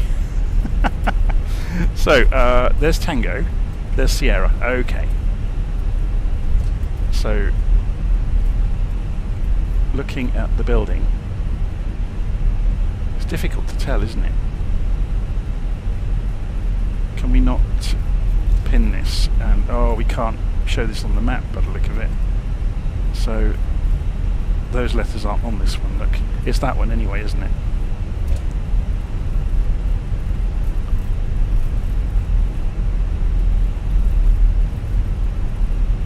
So we go past this bit that sticks out.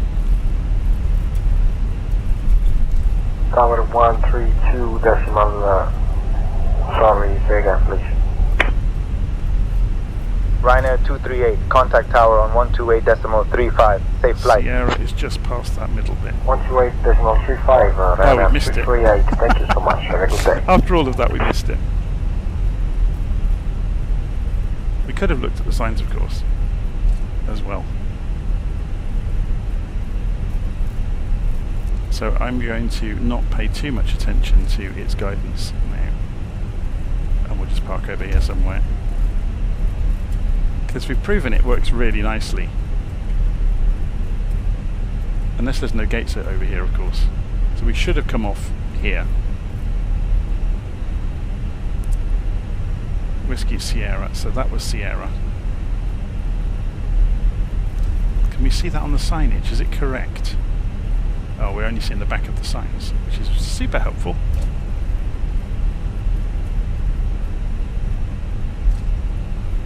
Now, there's another feature that this has, and I haven't switched on. Let's see if we can find it. I think it can do arrows for guidance within the sim. I have to find it. It may be in preview. No, it's traffic sequencing is in preview. Experimental. No.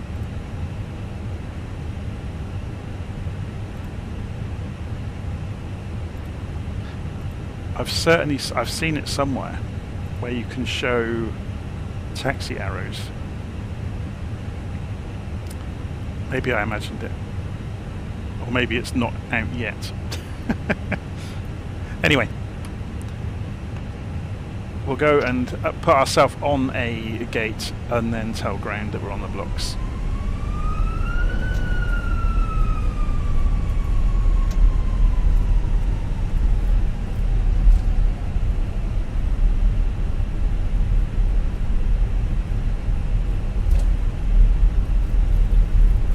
So we're going to join any old gate, which is obviously very professional.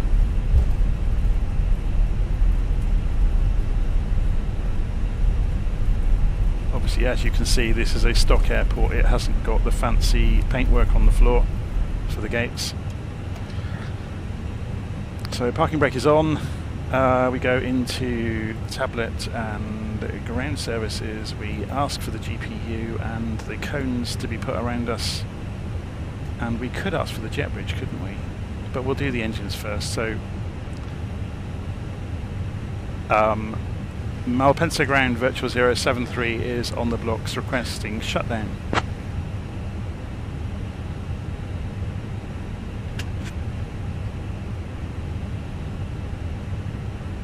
Virtual 073, shutdown approved. Have a good day. There we go.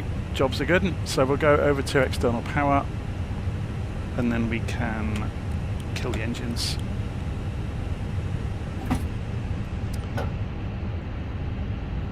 And go overhead, turn the pumps off, turn the oxygen systems off, turn ADIRs off, turn the taxi light off. That should have come off when we came into the gate, really.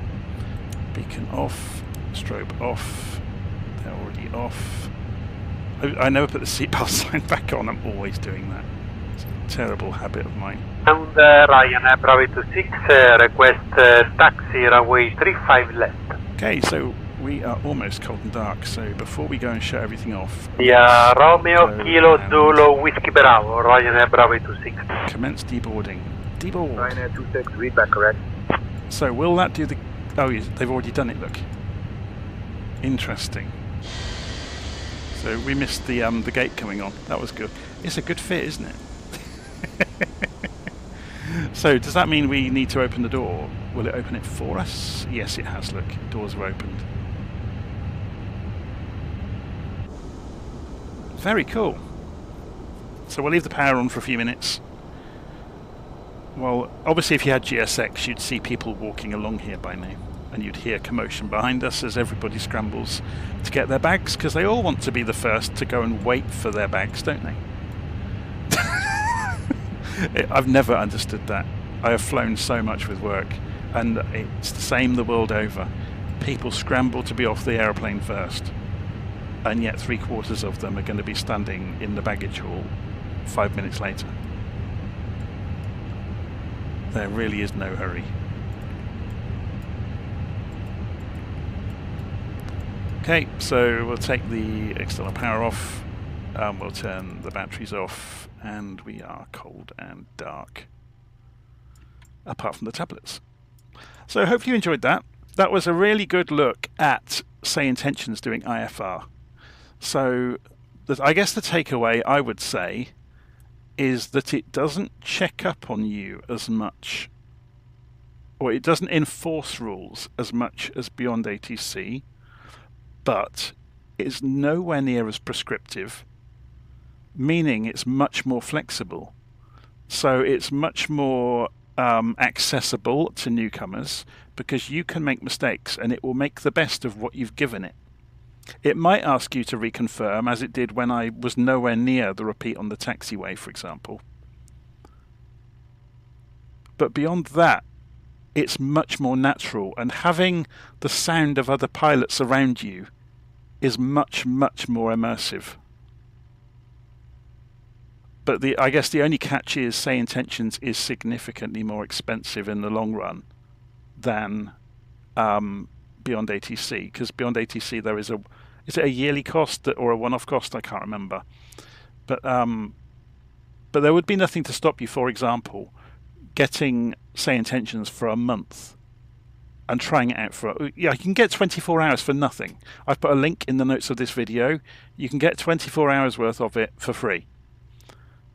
But it is probably worth paying for it for a month to see how you get on with it and see how much you actually use it.